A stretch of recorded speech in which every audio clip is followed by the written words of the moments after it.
Chicos, muy buenos días. Les saluda cordialmente la miseria para hacerles llegar pues la continuación de la clase anterior. Recordemos que hicimos una parte de fotosíntesis. Ahora corresponde a la fotosíntesis número 2, donde veremos pues ciertas características, las fases, los eventos que hay dentro de este proceso tan importante que realizan las plantas denominada fotosíntesis. Bien, muchachos, pasamos a la fase oscura. Lo que va a pasar en primer lugar es la activación de la energía de la ribulosa.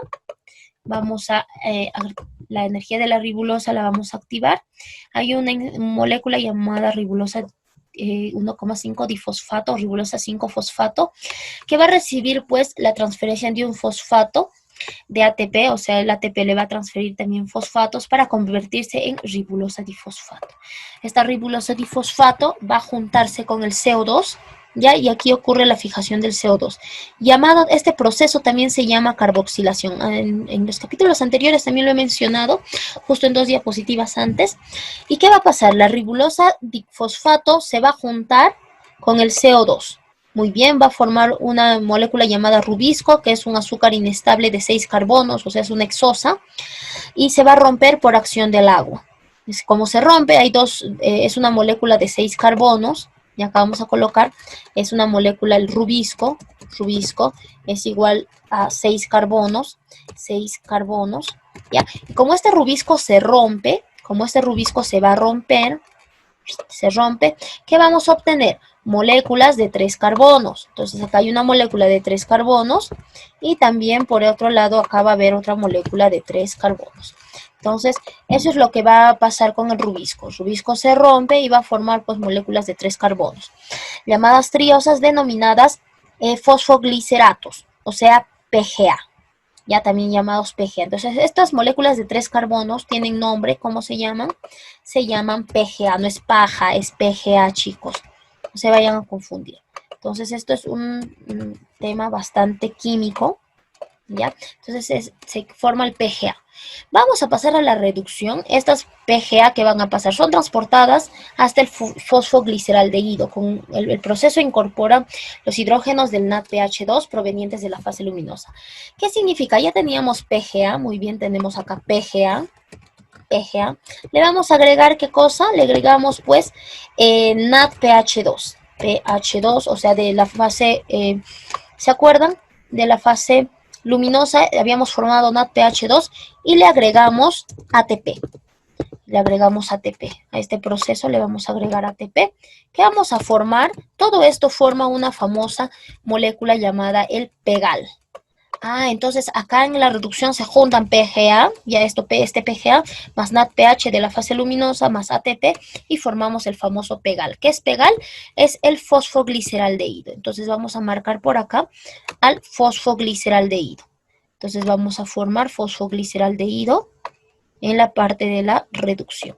Y vamos a ver la regeneración y la obtención de la glucosa. Entonces, síntesis de la glucosa y regeneración de la ribulosa difosfato. Luego del C y CO2 fijados por moléculas de la ribulosa, hemos formado en total, ¿cuántos? 12 PGA. Se dice que hemos formado acá 12 PGA. Muy bien, 12 PEGAL. Ya, y se transforman hasta glucosa. 2 PEGAL. ¿Por qué 2 PEGAL se transforman en glucosa? Chicos, la glucosa es una molécula de 6 carbonos. 6 carbonos. ¿Ya? Este PGA, ¿cuántos carbonos tiene? A ver, vamos a ver que la glucosa es una molécula de 6 carbonos. Entonces, fácil, vamos a hacer algo acá. Miren, una parte, si ¿cuánto tiene? 3. Tenemos 12. En total habrían 6 PEGAL. ¿Ya? O sea, 12 PEGAL de 3 carbonos. Esperen, para que me entiendan mejor, acá le vamos a colocar sus 3 carbonos. 3 carbonos. ¿Y cuántos se necesitarían para formar glucosa, chicos? Ya se necesitarían, pues, 2 PEGAL. 2 PEGAL para formar una glucosa. Por supuesto, 2-pegal, porque son dos moléculas de 3 carbonos, forman 6, ajá, entonces 2-pegal forman una glucosa. Ya, hasta ahí lo tenemos claro, ¿verdad? Pero como tenemos, ¿cuántos pegal teníamos? 12. ¿Cuántos quedan, chicos? Quedan, pues, 10. Entonces acá quedan 10 pegal. Pegal. ¿Y veis qué pasa con esos 10 pegal? Estos 10 pegal van a regenerar. ¿A quién? A la ribulosa 5-fosfato. Entonces estos 10 pegal regeneran a la ribulosa. Ah, entonces eso es lo que ocurre, pues muchachos. Forman 12 pegal y acá en la regeneración de la glucosa dice 2 pegal transforman hasta glucosa. Los otros 10 pegal reaccionan entre sí regenerando las 6 moléculas de ribulosa, o sea 30 carbonos. En el proceso se pierde agua, acá se libera agua. ¿Está bien? Entonces es todo lo que ocurre en el proceso pues de la fase oscura. Acá va a ocurrir todo eso. Entonces vamos a continuar. Chicos, para poder finalizar, vemos acá las moléculas de CO2 se van a juntar con el fosfogliceraldehído, le agregan una pH, le agregan ATP, forman PGA. Entonces es todo lo que ocurre. Moléculas, una parte regenera, otra forma pues glucosa, aquí síntesis de glucosa, otros carbohidratos. Este es un proceso, como es un ciclo, se le conoce ciclo de Calvin y Benson. Bien, muchachos, vamos a hacer la réplica y la retroalimentación en el momento de la interacción el día de hoy. Nos vemos hasta entonces. Si tienen dudas, por favor, anótenlo y vamos a hacer, pues, vamos a despejar sus dudas en el momento de la retroalimentación. Bien chicos, terminamos con la clase de fotosíntesis. Vamos a entrar a un nuevo capítulo de la biología que corresponde a la respiración celular. Este es un proceso muy contrario a lo que ya hemos estado estudiando y pues tiene características muy importantes. El día de hoy solamente vamos a hablar hasta una parte para continuar pues con la siguiente clase. Entonces vamos a comenzar, muchachos, empecemos.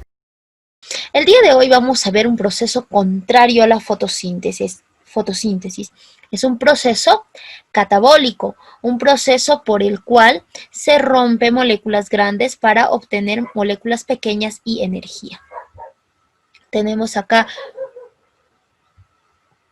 por ejemplo, esta viene a ser el cloroplasto, en el cual pues se lleva a cabo la fotosíntesis, y esta viene a ser la mitocondria, en la cual es la organela donde se va a llevar a cabo la respiración celular. Aquí tenemos a la mitocondria.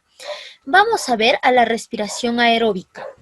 La respiración celular, pues, viene a ser un proceso en el cual lo realizan los organismos aeróbicos, organismos que utilizan el oxígeno molecular, es decir, que utilizan O2 durante su metabolismo. ¿Para qué? Con la finalidad de obtener energía. ¿Y para qué se obtiene energía? Para satisfacer los requerimientos energéticos y realizar pues actividad en el organismo. Y la respiración celular viene pues a llevarse a cabo en el citosol, que viene a ser el citoplasma, y la mitocondria. En otras palabras, nosotros somos seres aeróbicos porque utilizamos oxígeno. ¿De dónde obtenemos el oxígeno? Pues lo utilizamos del ambiente, de la atmósfera, y esto ha sido liberado durante el proceso de la fotosíntesis en el rompimiento del agua. Entonces, nosotros necesitamos realizar un proceso que se llama respiración celular para obtener energía. Y esta energía vamos a utilizarlo pues para saltar, caminar, planchar, bailar, estudiar, todas las actividades que nosotros podamos hacer. Pero mismo, ¿tenemos energía de los alimentos? Pues claro, pero hay un proceso que se llama, en primer lugar está la digestión. Nosotros consumimos, por ejemplo, pan, verduras, alimentos, y pasa por el proceso de la digestión. En este proceso, muchachos, va a pasar de que estas moléculas grandes se vuelven en moléculas chiquitas. Y estos nutrientes son absorbidos en el intestino delgado y pasados al torrente sanguíneo. La sangre, aparte de llevar oxígeno a cada una de nuestras células, lleva estos nutrientes. ¿Qué cosa lleva? La famosa glucosa. Y a nivel de la célula, esta glucosa se tiene que romper para finalmente obtener este ATP, que es energía. Entonces en la célula hay una estructura que se llama mitocondria, la cual nos ayuda pues a romper la glucosa y obtener energía. Ah, eso es lo que quiere decir, por supuesto. Y pues le dicen respiración celular. No significa que la célula respira netamente, sino que el nombre viene a ser pues por la obtención y la utilización del oxígeno, más que nada por eso. La célula necesita el oxígeno, capta el oxígeno para que le ayude a romper la glucosa. Es por eso que se llama respiración celular, no netamente que rompa pues o que necesite respirar la célula. Entonces repetimos, la respiración celular es un proceso catabólico, exergónico, donde se libera energía en la cual pues la célula va a romper la glucosa, ¿ya? Ese es el proceso de respiración celular. Tenemos acá la ecuación, la glucosa viene pues, que es C6H12O6, acá se sobreentiende que hay 1, vamos a ponerle de todas maneras ahí un 1 para que tú lo puedas distinguir. Ya. Una molécula de glucosa más 6 moléculas de oxígeno van a reaccionar y se van a formar 6 moléculas de CO2, 6 moléculas de agua y ATP. ¿Cuántos ATPs? Como máximo tiene que, de una glucosa se puede obtener 38 ATPs. ¿Qué era ATP? Adenosintrifosfato, la energía que utiliza pues en los seres vivos. Entonces acá hay glucosa, oxígeno, dióxido de carbono o anhídrido carbónico, agua y energía. De una glucosa, ¿cuántos ATPs como máximo puede haber? 38 ATPs. Entonces, muchachos, ¿por qué le colocan 6 oxígenos? Porque 6 por 2 es 12, más 6, 18. Acá también tiene que ver 18. 6 por 2, 12, 6 por 1, 6, 18. Carbono, 6, carbono, 6. Hidrógeno, 12. Hidrógeno 6 por 2, 12. Entonces está balanceado. Cada ecuación, recordemos pues que las ecuaciones químicas tienen que estar correctamente balanceadas. Entonces acá este tema es un tema netamente bioquímico. Vamos a aplicar mucho a la química. Y a la química orgánica también, así como la química inorgánica y el tema pues de balanceo químico. Entonces vamos a continuar. Antes de hablar chicos, antes de hablar de las etapas, quiero hablarles acerca de la mitocondria. La mitocondria viene a ser una organela en la cual se lleva la mayor parte de la respiración celular. Esta organela tiene esta forma, miren así como unas crestas, ¿ya? Y tiene pues una membrana mitocondrial externa, una membrana mitocondrial interna, un espacio intermembranas, tiene proteínas de la membrana, tiene gránulos, tiene ribosomas, tiene acá también un ADN mitocondrial y tiene pues una matriz mitocondrial. Estas se llaman crestas mitocondriales, el medio es la matriz mitocondrial y tiene su ADN. Este ADN es bastante importante. ¿Por qué? ¿Por qué es importante el ADN mitocondrial? Es una tarea que les voy a dejar para el momento de la interacción. Entonces ahí voy a preguntar y voy a ver si efectivamente han podido averiguar. La respiración aeróbica, ¿ya? Pero ¿por qué dicen respiración aeróbica? ¿Por qué no respiración celular? Porque la respiración celular comprende 2 etapas, ¿ya? Antes de pasar acá, vamos a colocar acá respiración celular. Ahí está la respiración celular. Comprende 2 etapas, muchachos. ¿Cuáles son? La respiración, pues vamos a ver cuál es la división. Vamos a colocar por acá la respiración aeróbica. Ya, la respiración aeróbica. Muy bien, por un lado. Excelente. Y la respiración anaeróbica por el otro lado. Respiración anaeróbica por acá. Exacto. Pero a la respiración anaeróbica también se le conoce con el nombre de fermentación. Ya eso vamos a hablarlo la siguiente semana. ¿A qué se refiere con el proceso de fermentación? Ya, pero hay que tener en cuenta que la respiración celular se va a dividir en respiración aeróbica con presencia de oxígeno y la respiración anaeróbica con ausencia de oxígeno, y también se le conoce como fermentación. Lo que el día de hoy nos estamos enfocando más pues en este tema, en la respiración aeróbica. Es por eso que todo lo que vamos a hablar corresponde a este tema. Bien, las etapas de la respiración aeróbica vienen a ser 3. 1, la glucólisis, que se da pues en el citosol. ¿Qué cosa es citosol? El citosol viene a ser el citoplasma. Entonces el citoplasma viene a ser pues el citosol, citoplasma.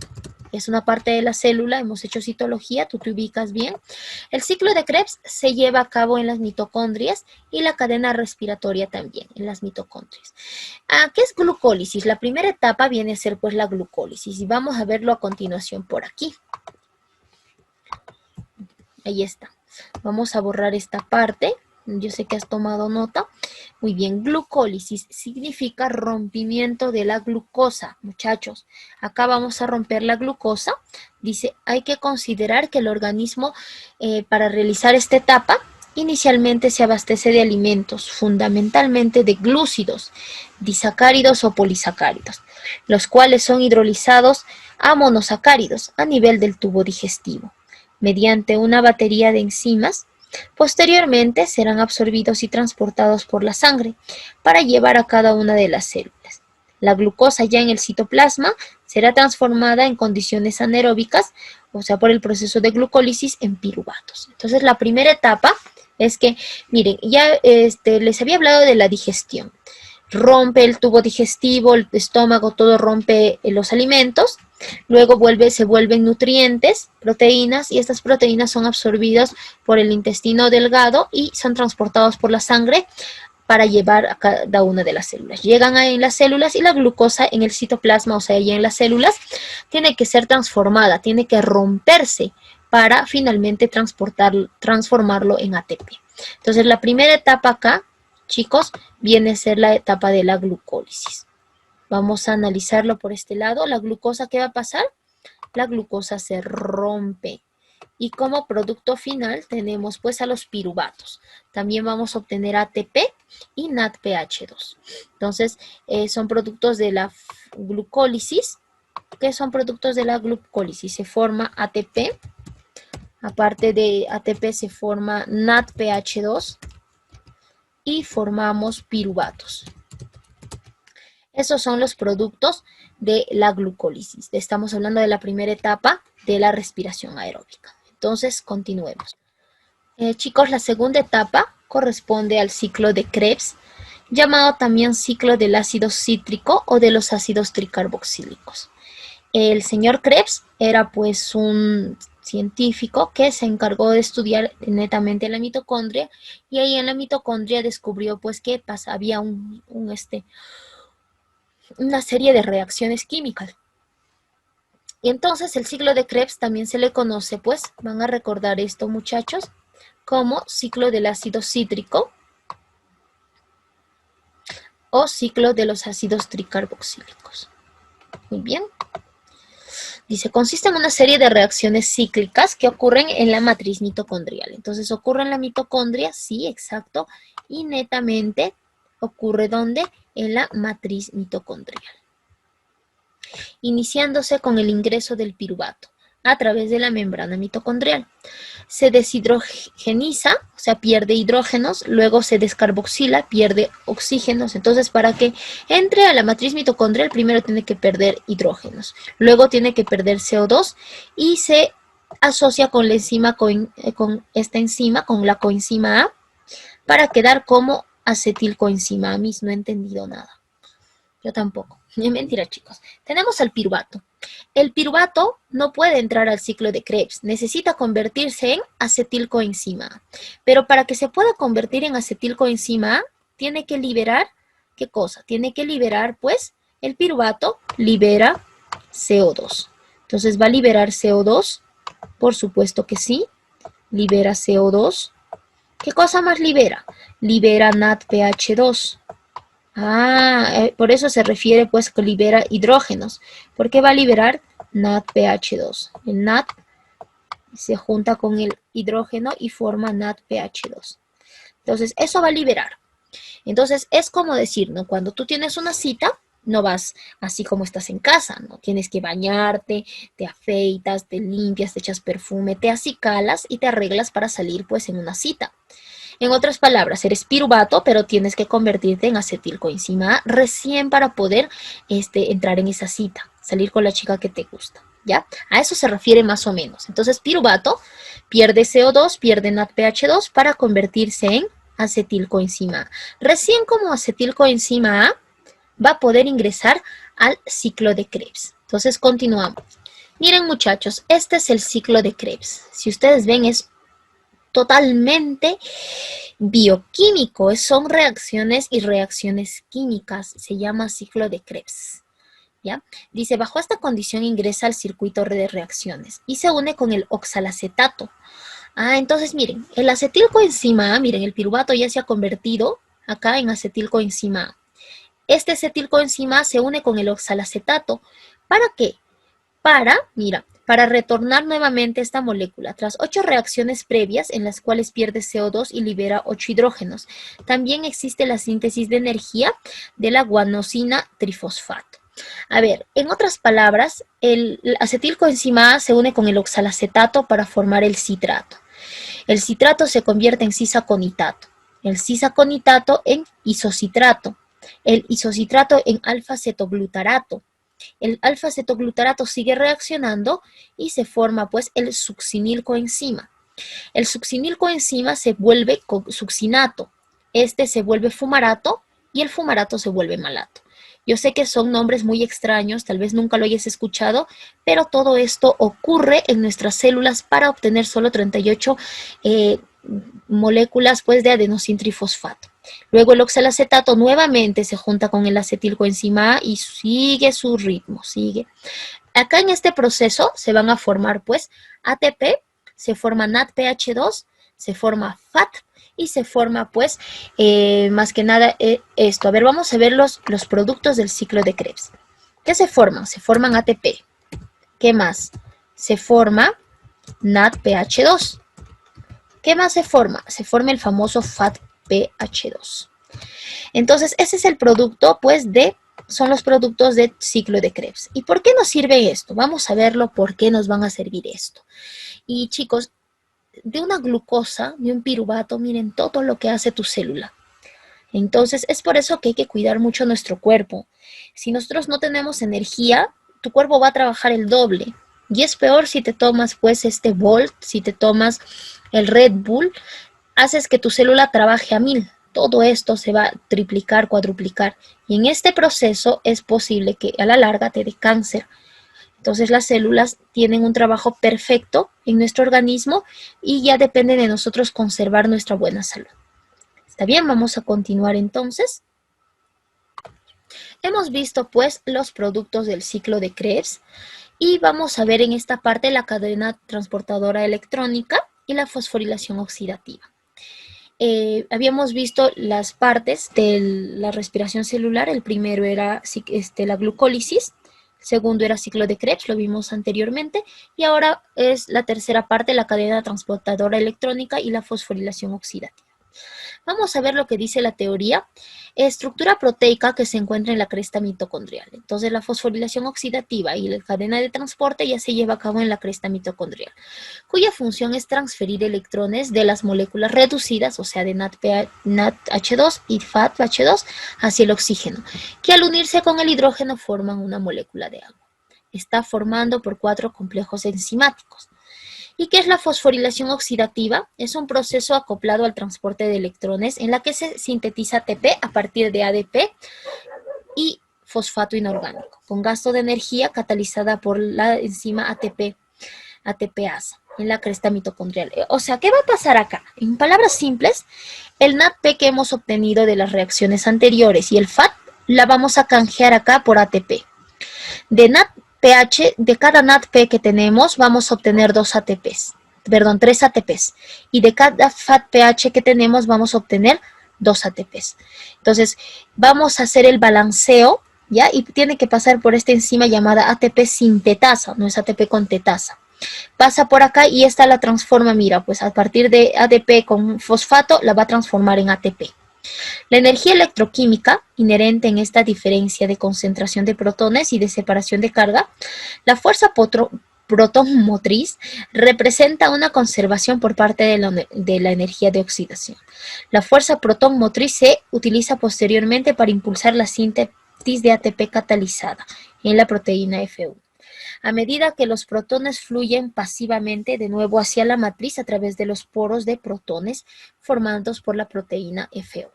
Chicos, en otras palabras, como les digo, el NADP va a canjear sus hidrógenos y los hidrógenos van a pasar por el ATP sintetasa y por cada hidrógeno que tiene, por cada 2 hidrógenos que tiene, van a formar 3 ATPs. Y el FADPH por cada hidrógeno que tiene va a formar 2 ATPs. Tenemos acá el balanceo energético. Dice, debemos considerar a todas las moléculas de ATP. ¿Se acuerdan que en la glucólisis también habíamos formado ATP?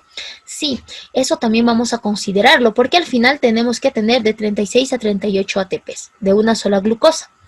Entonces, y moléculas transportadoras formadas en los diversos procesos. 2 ATPs se obtiene de la glucólisis. 2 GTP se obtiene del ciclo de Krebs, o sea, son también 2 ATPs.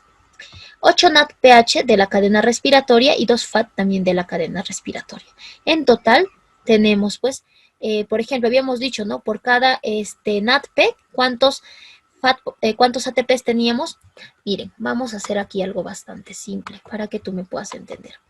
Por un NADPH2 se obtiene 3 ATPs. Y por cada FADPH2 se obtiene, esto es 1, por cada FADPH2 se obtiene 2 ATPs. Ya, entonces muchachos, esto hay que tenerlo en consideración. Por eso, un NADPH da 3 ATPs. 8 NADPH, multiplicamos 3 por 8, 24.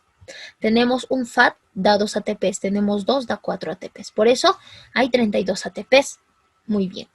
Pero, dice, en el ciclo de Krebs, en el ciclo critosólico de la glucólisis, 2 NADPHs van a dar, pues, por la lanzadera de glicerol 3-fosfato, así se llaman lanzaderas, 4 ATPs. Y por la lanzadera de malato aspartato, 6 ATPs. Como se observa, pueden resultar 36 o 38 moléculas de ATP, dependiendo del sistema de lanzaderas. Miren acá, este cuadro nos va a ayudar mucho mejor. A ver, tenemos a la glucólisis, nos da pues en el citosol 2 ATP y 2 NADPH. Según la lanzadera, podemos obtener 4 ATPs o 6 ATPs. ¿Ya? Estos son ATPs netos, 4 o 6. En el ácido, en la acetilación, el ácido pirúvico forma solo 2 NADPH que multiplicamos por 3, sale 6 ATPs. Y en el ciclo de Krebs obtenemos pues, puede ser 2 ATPs normal, 3 NADPH que podemos multiplicar por 9 ATPs o por 2 ATPs, 4. Entonces al final podemos obtener 36 a 38 ATPs.